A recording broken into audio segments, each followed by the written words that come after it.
ଆମେ ସତସଙ୍ଗ ଆହରଣ କରିଥାଉ। ମା କହେ ଧନରେ ଦୌଡ଼ୁନା ପଡ଼ିଯିବୁ, ସେ ମଧ୍ୟ ସତସଙ୍ଗ। ବାବୁରେ ନିଆଁଦିରେ ହାତ ମାରିଲା ହାତ ପଡ଼ିଯିବ, ସେ ମଧ୍ୟ ସତସଙ୍ଗ।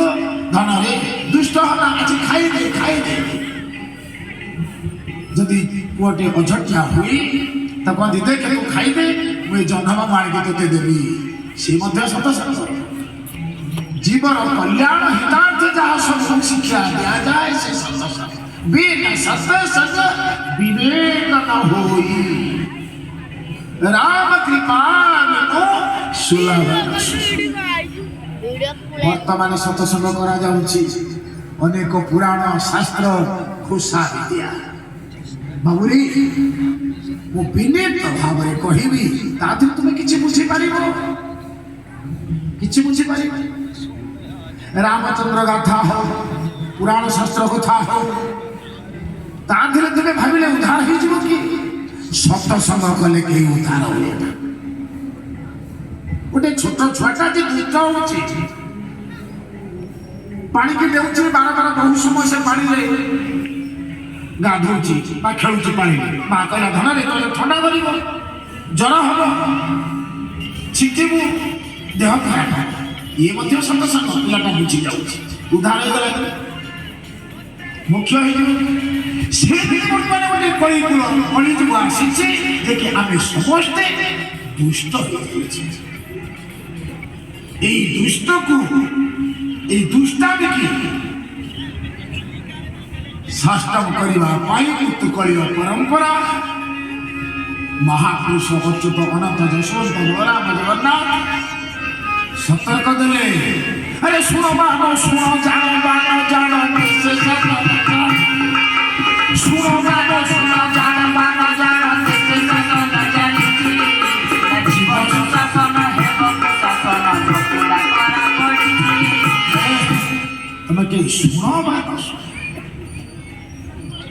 କେବଳ ବୁଝ। କାହିଁକି ମହାପୁରୁଷ ମାନେ ଡାକରା ଦେଲେ? ବାବୁରେ ତୁମେ କିଛି ବୁଝ, ଆମେ କଣ ଭୁଲ ସବୁ କରୁଛେ? ଭାଗବତ କହିଛି ଯେ ଆମେ ଯେତେବେଳେ ଅନୁଭବ ଆପଣା ଦୋଷ ଆପେ ଜାଣି,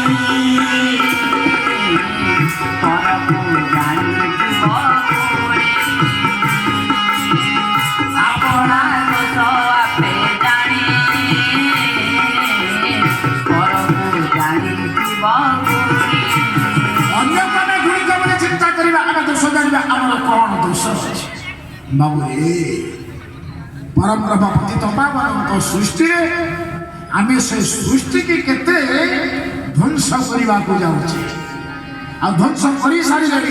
ସେଇ ପରିପ୍ରେକ୍ଷୀରେ ମାଳିକାର କେତୋଟି କଥା। ମହାପୁରୁଷ ଅଚ୍ୟୁତାନନ୍ଦଜୀ କେବଳ ଉତ୍କଳୀୟ ପରମ୍ପରା ମହାପୁରୁଷ ଅଚ୍ୟୁତାନନ୍ଦ ସହ ପଞ୍ଚସଖା ମାନେ ସେଇ କେବଳ କହିଛନ୍ତି ନା, ଅନ୍ୟ କେହି କହିନାହାନ୍ତି, କହିଛନ୍ତି। ବାବୁରେ ଆମେ ଯେତେବେଳେ ସନ୍ନ୍ୟାସ ହେଲୁ, ଆମେ ଗୃହସ୍ଥ ଆଶ୍ରମରେ ବାସୁଦେବ ମହାନ୍ତିଙ୍କ ପାଖରେ ଆଶ୍ରିତ ଥିଲୁ। ସେ ଯେତେବେଳେ ଚାଲିଗଲେ କୌଣସି ସାଧୁ ସନ୍ଥ ଆମକୁ ଆକ୍ସେପ୍ଟ କଲେ ନାହିଁ, କହିଲେ ଗୃହସ୍ଥଙ୍କ ଠାରୁ ତମେ ଦୀକ୍ଷା ଗ୍ରହଣ କରୁଛ। ଆମେ ଗିରିନାମା ସନ୍ନ୍ୟାସୀଙ୍କ ପାଖରୁ କଟଖଲ ହରିଦ୍ୱାର ସନ୍ନ୍ୟାସ ହେଲୁ। ସେଠି ମଧ୍ୟ ଅନେକ ସାଧୁ ସନ୍ଥ କିଏ? କବିରଜୀ ମହାରାଜ, ବ୍ରହ୍ମାନନ୍ଦ, ନାନକ, ସୁନ୍ଦରାନନ୍ଦ, ତୋତାପୁରୀ, ଏମାନଙ୍କ ଶାସ୍ତ୍ର ଯେତେବେଳେ ଦେଖିଲୁ ସେ ଲେଖା ଅଛି, କଣ ହେଇଛି? ସେ ମଧ୍ୟ ମହାପୁରୁଷ ମାନେ ଲେଖିଛନ୍ତି, ଭବିଷ୍ୟତ ଲେଖିଛନ୍ତି।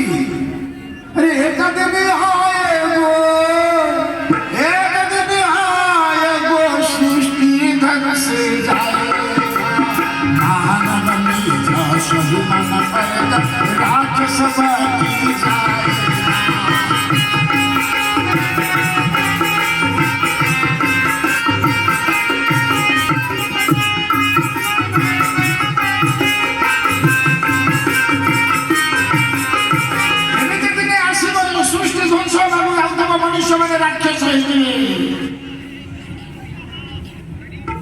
कबीर नानक इत्यादि अनेक लिखिछन्ति। तेणु महापुरुष माने ଆମର ଉତ୍କଳୀୟ ପରମ୍ପରା ଏତେ ସୁନ୍ଦର ଭାବରେ ଓଡ଼ିଆରେ କହିଛନ୍ତି ଯାହା ଆମ ଉତ୍କଳ ଛାଡ଼ ଭାରତରେ ଏତେଟା ଗ୍ରହଣ କରିଲେନି ବର୍ତ୍ତମାନ ପାଶ୍ଚାତ୍ୟ ସଭ୍ୟତାରେ ତାକୁ ନେଇ ପରିପ୍ରକାଶ ହେଇସାରିଲା। ବାବୁରେ ଏଇ ଯୋଉ ମହାପୁରୁଷଙ୍କର ଶାସ୍ତ୍ର ଚୋରି ହେଇଯାଇ ବର୍ତ୍ତମାନ ବିଦେଶରେ ରହିଛି ସେ କହୁଛନ୍ତି ସେଇଟା ହଉଛି এইটা ভিডিও কল ନା ଏଇ ଉତ୍କଳୀୟ ପରମ୍ପରା।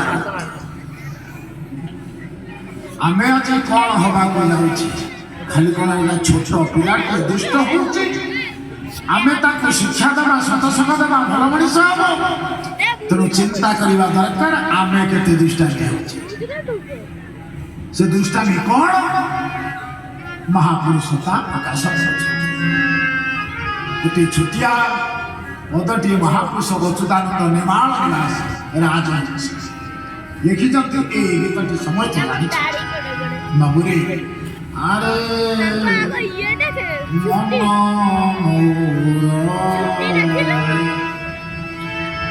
আরে মন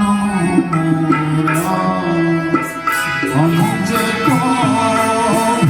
কছিস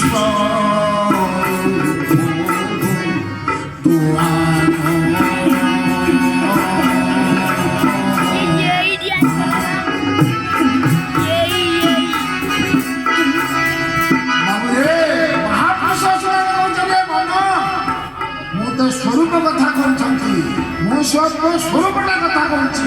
ସେ ସ୍ୱରୂପ କଣ ଜାଣିଛୁ ବାବୁରେ ଆରେ ମନ ଯେ କହୁଛି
ମହାପୁରୁଷ ଅଚ୍ୟୁତାନନ୍ଦ କହୁଛନ୍ତି ମନରେ ତୋ ସ୍ୱରୂପ କଥା କହୁଛି ତୁ ମଣିଷ କାହାକୁ ରୂପରୁ ଚିହ୍ନି ପାରେ ଚିହ୍ନା ଯାଏ।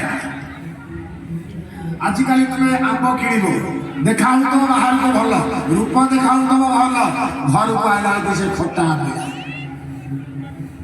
ଏ ମନୁଷ୍ୟ ପଶୁ ପକ୍ଷୀ ମଧ୍ୟ ସିଏ ଉପରେ ଦେଖାଯାଉଥିବେ ଭଲ ରୂପଟା ବହୁତ ଭଲ କିନ୍ତୁ ଭିତରେ ଯୋଉ ସ୍ୱରୂପ ସେ ଚୋର କି ଡକାୟତ କି ଖୁନି କଣ ସେ ତା ସ୍ୱରୂପ ତା ଚାଲିଚଳନ ସେ ସ୍ୱରୂପଟା ତ କିଏ ରେ ତୁ ମନ କିଏ କହିପାରିବୁ।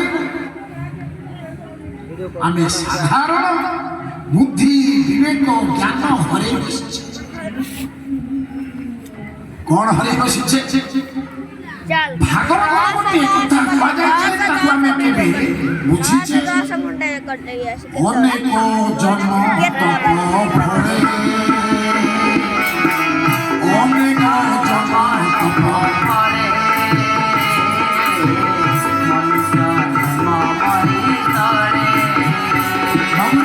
ଅନେକ ଜନ୍ମର ତପ ଫଳରେ ଆମେ ମନୁଷ୍ୟ ହେଇଛେ। ଆମେ ମନୁଷ୍ୟ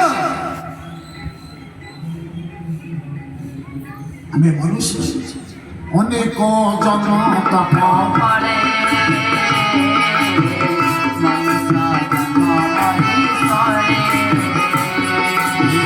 ମନୁଷ୍ୟ ଜନ୍ମ ରହିଲେ ଲାଭ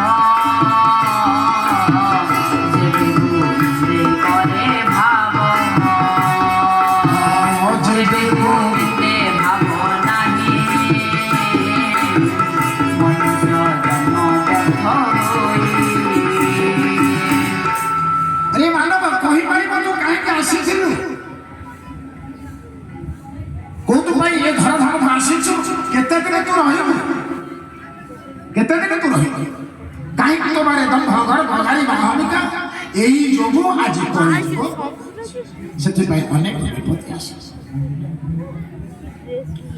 ତୁ ବୁଝିପାରିଲ ତୁ କାହିଁକି ଆସିଛୁ